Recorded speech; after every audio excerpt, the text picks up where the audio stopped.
Welcome to the Pen Leader Podcast, where strategic leaders get straight to the topics, strengthening our awareness and sharpening our minds.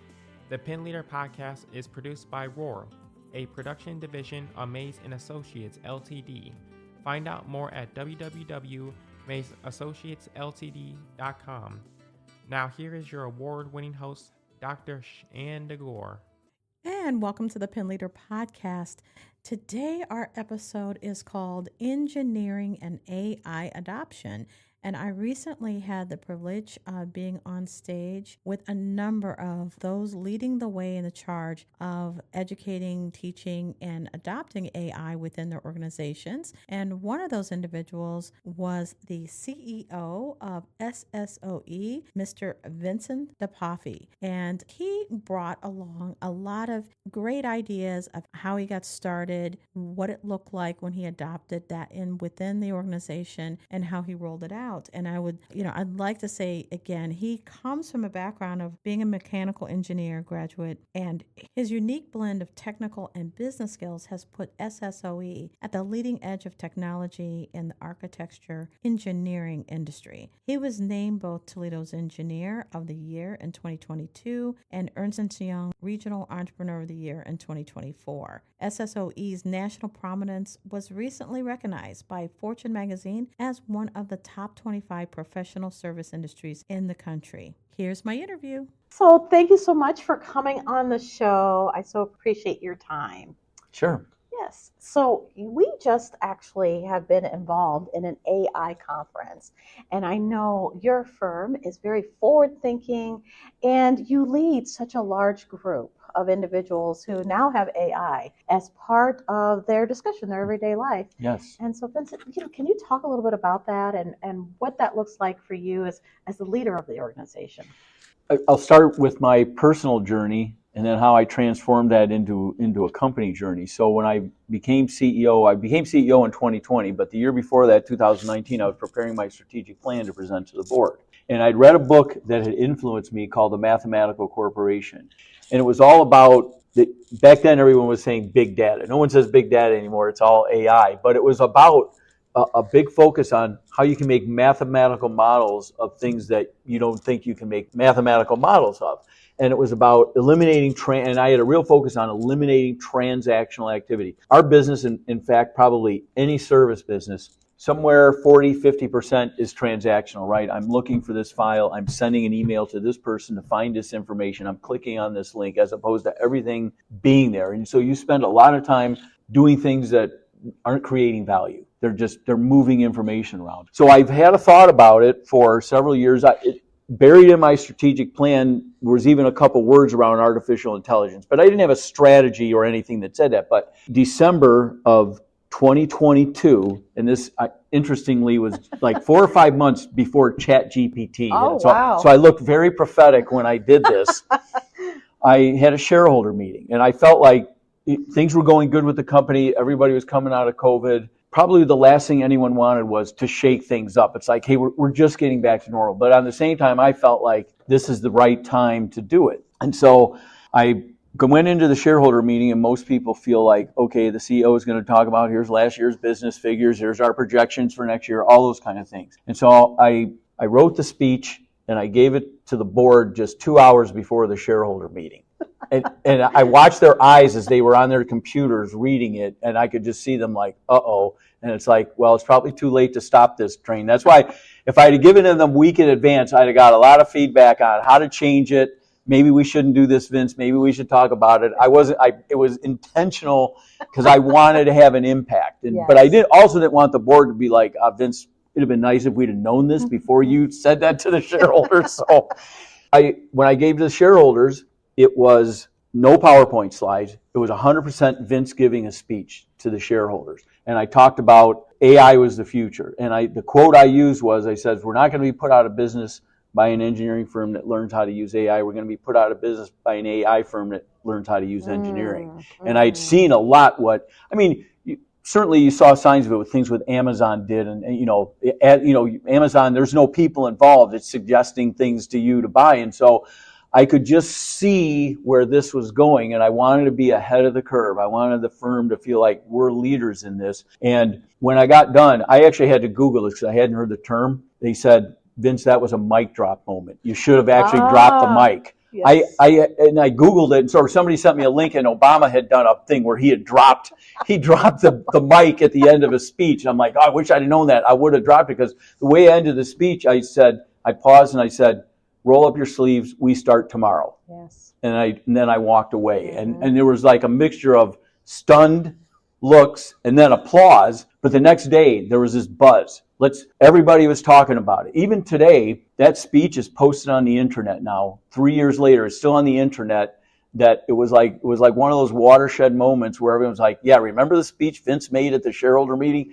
So that's what I wanted to have, like some kind of lasting impact where people are like, okay, he's serious about this. We got to go all in on this. So that's kind of, I'll say, the moment in time, if you will, on AI and trying to move the company forward. So my guess is that those looking back at you, had that mixture of fear of also, what does this mean for me? Yes. And I think about, again, I've talked about this with my firm, with individuals who've been in front of me who are saying, I don't want to touch this if I can get away with that, because a fear of like what it may or may not do. A lot of science fiction built into it too. Oh yeah. And so how did you manage this upheaval of, like, I'm putting this out, it's like a bomb in the room, and then you put that in the room, and then people have all of these feelings tied.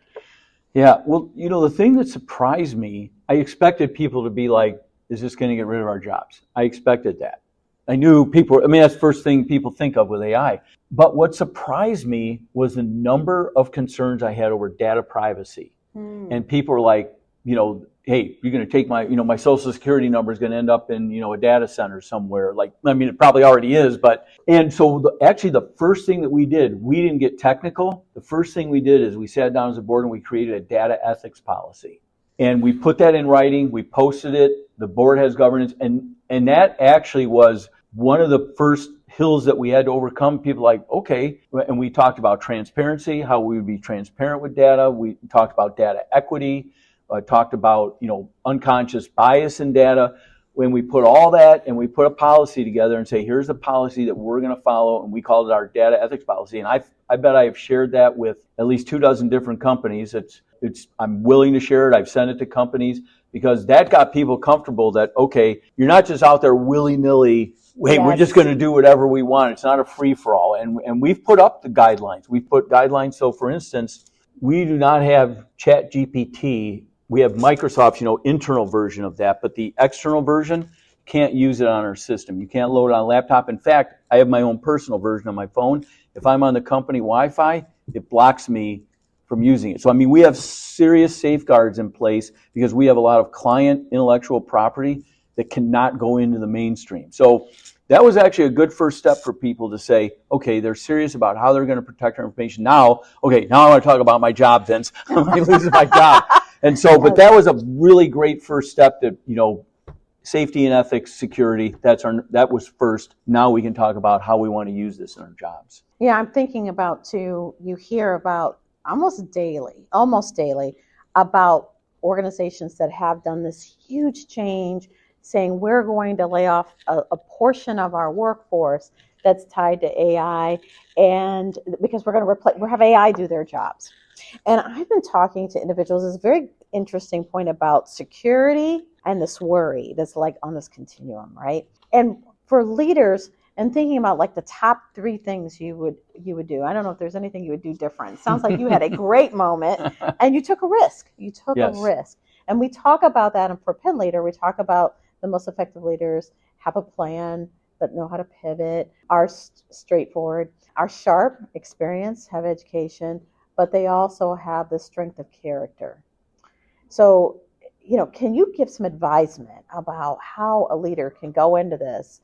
Like the first 3 things, like again, what you would do if you are talking about AI with staff, AI for implementation into their organization. Sure, because obviously the number one thing is my job. How does my job change and does my job go away? And you're right, companies have made these announcements.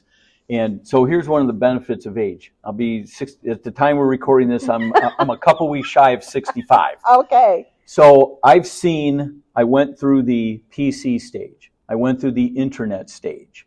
I went through, in our business, 3D BIM modeling. And I've gone through these waves, and at every wave, when PCs came, that was the first thing everyone said was, oh, our jobs are going away. PCs are going to, and in some ways, yes, because I have a spreadsheet now that I'm not using a calculator and pencil, it's being done automatically.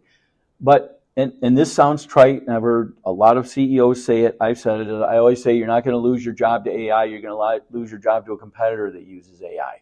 And I've seen these waves, and the people that survive were the people that adapted. If you don't adapt, yeah, you probably will lose your job. Say, I'm not going to use AI. You know what? I don't care whether you're the CEO or whether you're the receptionist. If your attitude is, I'm not going to use it, yeah, you probably are going to lose your job. I can almost guarantee it. So I encourage people to adapt to it. Every person in our company is using AI somehow, some way in their job. And I said, that's the best way. Come up with ideas, use it to add value to your job. And as I've seen these different technology waves over time, people that adapted to it, got it, started using it, those people survived. The people that didn't, yeah, they went into another business. And in my business, I've only seen the engineering business grow, even as, spreadsheets eliminated, somebody having to go back with a calculator and double check that. We ended up being able to do more things for our clients quicker. Okay, now we can do different work. And I've just seen that repeat. So I just have the confidence that if you adapt, your job will survive. And I brought up an example recently to our people to prove my point. We lost a job. A competitor came in and they presented to the client, and they used AI for their renderings of the buildings, and we didn't. Oh. And I've been using that as an example. I said, here's the perfect example. And now that group, they're using AI for all their renderings now, because they're like, yeah, I see that now. We're losing our work to a competitor that uses AI. So it's real. You've got to adapt. And if you adapt, I think I forget whose theory that was, only the strong survive. And I've seen that my whole career. You got to change. If you adapt, you will survive. I think the difference with your approach, though, and I'm thinking for those who are out there saying, that's exactly what I'm going to go. I'm going to go on Monday morning, and I'm going to say, we're using AI.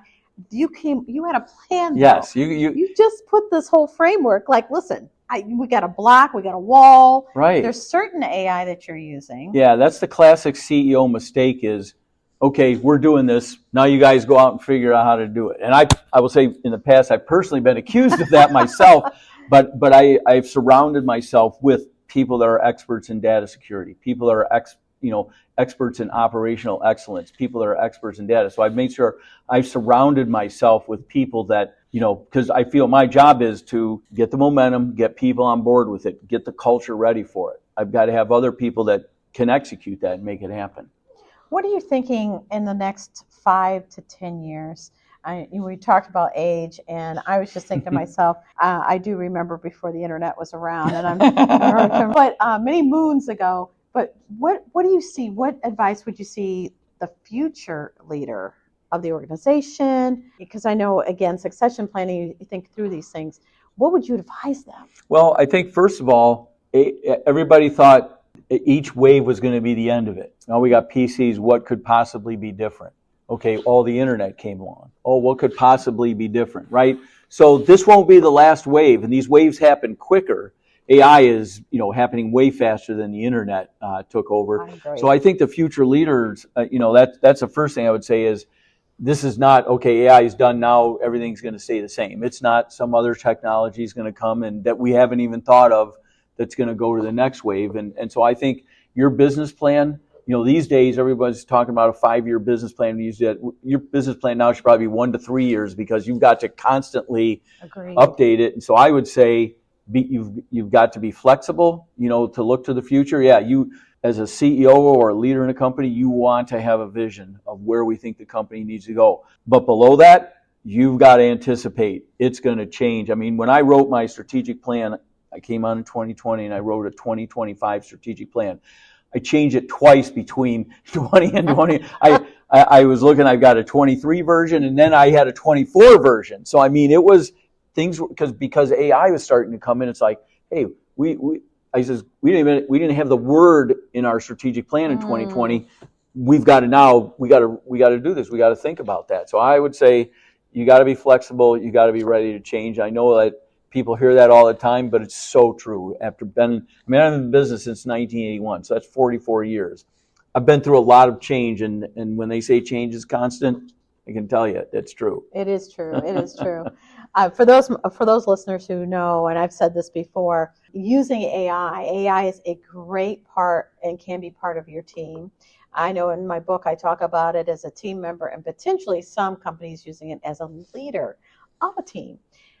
I would say either you're doing a strategic plan, you can go out and ask it to write a strategic plan for you, but it's not going to understand the nuances of all of the culture and the pieces that, again, it can only use the data that it's being fed into it. And this is where it goes back to computers. So using it to forecast, it will only go so far, right, because all it takes is something to come in and make that pivot happen again. Yes. And it's doing the best it can with the algorithms and the information that's been fed. Yes. I do say, again, for those that are out there, I'm always asking, you should be going out there and checking to see what even AI thinks about you. Yeah. Right? I mean, like what your brand, the company brand. I've done that. I've chat GPT'd myself. Did you find something interesting? Yeah, it was pretty accurate though. It looks through. I've actually also tried to crack the code and get personal information on me. It won't go there. Okay. I've tried to do things like give me Vince's income or social security number. That it says it'll be like, sorry, I cannot provide that information. Okay. I don't know if it knows it and it's got safeguards that don't let it, but I've tried to just see, well, what's out there on me. Well, I will say this, for a long time, when it first, and I would say even before the adolescent stage, it had something total like my past roles and jobs, because that was on the internet. That's right. All it could pull. And so I let it go on for about 6 or 7 months. And then I said, you know what? I've got to get in here and get it updated. So I fed it the correct, I'm like, this is the updated. And I made sure the websites were tight. And that's another thing too. I can't stress enough that you need to do that. Yes, those are a big part. So my last question is my fun questions is, what are you reading and what are you watching? Are they engineering So I've definitely read, a couple books that I've read about AI specific to the engineering industry. One was called Augment It AI and the other was called Disrupt It. And they were very good about specific things. In fact, in Disrupt It, I'm even quoted, I've got a story, or they've got like a sidebar of our company and how we started in AI. And those are great and tactical, but I read a book recently that had nothing to do with AI technology, and the book is actually 30 years old. It was written in 1994. And the title of the book is called October 1964. It's a baseball book. It's about, so if you're, probably even if you're not like a serious baseball fan, you knew in the 50s and 60s the New York Yankees had the greatest sports dynasty. Everybody knows the New York Yankees. The book was so well written, it was a parallel of the fall of the Yankees and the rise of the St. Louis Cardinals, but also it was the dichotomy between the American and National League. The National League adopted and brought in African Americans much faster than the American League. And it showed the St. Louis Cardinals had brought African Americans into baseball faster than any other team. And so in the 60s, they were on the rise. The Yankees were on the drop. So 1964, the Cardinals beat the Yankees in the World Series. The Yankees, it was a generation before the Yankees were back in the World Series again. And the Cardinals were one of the best teams of the 1960s. And so, but the book was really about culture change because they paralleled different players on each team. Like one chapter would be about Mickey Mantle, then the next chapter would be about Bob Gibson. And they went back and forth and they showed how the locker rooms were different, how the locker rooms were evolving and the culture was changing in the National League because they played, basically when the African Americans came in, it changed the game of baseball and how it was played. And the National League was dominant for a generation. It took the American League a generation to catch up because they didn't change. They went by the old ways they did things. And it was just a fantastic book on cultural change because at the end of the day, I always tell everybody, digital transformation is people transformation. Tools are out there. The tools are out there that can do things we haven't even imagined. But people have to figure out how to use them and adopt them. So it was just I highly recommend, even if you're not a sports fan, the book it's got some things on baseball, but a lot of it is just on culture and how teams were changing about the people, who they were, and how the African Americans were completely influencing the National League while it wasn't happening in the American League. It's just somebody just recommended the book to me. Like I said, the book's 30 years old. Wow. And it was just, and I was like, wow, this is what we're going through. We've got a group of people that I don't want to give up the old way we're doing things. And I've got another group of people that's saying, we've got to change. This is the new wave of doing things. So anyway, that's the most recent book I read, and it had a real impact on me for a number of reasons, but culturally and like managing cultural change, it was a real eye opener. Well, I can't thank you enough. I'm always looking for a good book, and I people think that I read books in leadership specifically. I'm like, no, I wrote a book about it, but I don't. I think that's, having that ability to hear these different sources, and we do work with a lot of sports organizations, so it is perfect for that. But thank you so much for this time and sitting down and really sharing. I had the privilege of hearing you live talk about this, and now I'm so glad our listeners are catching it too. Well, Shonda, I really appreciate the opportunity to meet with you and talk about it. So I hope this turns out great for you too. So thank you. I enjoyed it. Excellent. And thank you to our listeners who are sharing and liking the show. We appreciate you. And thank you to our sponsors, Edward Jones, financial advisor, Jennifer Penzition, and J. Foster Jewelers, family owned, offering the finest natural gemstones, stunning engagement rings, and brilliant diamonds. Thank you both for your sponsorship. And of course, until next time. The Pen Leader podcast is hosted by Dr. Shanda Gore and brought to you by Mays & Associates LTD, creating customized solutions for growth in the areas of leadership development, strategic planning, and culture building. Find out more at www.maysassociatesltd.com. Don't forget to subscribe to the Pen Leader podcast and share with others.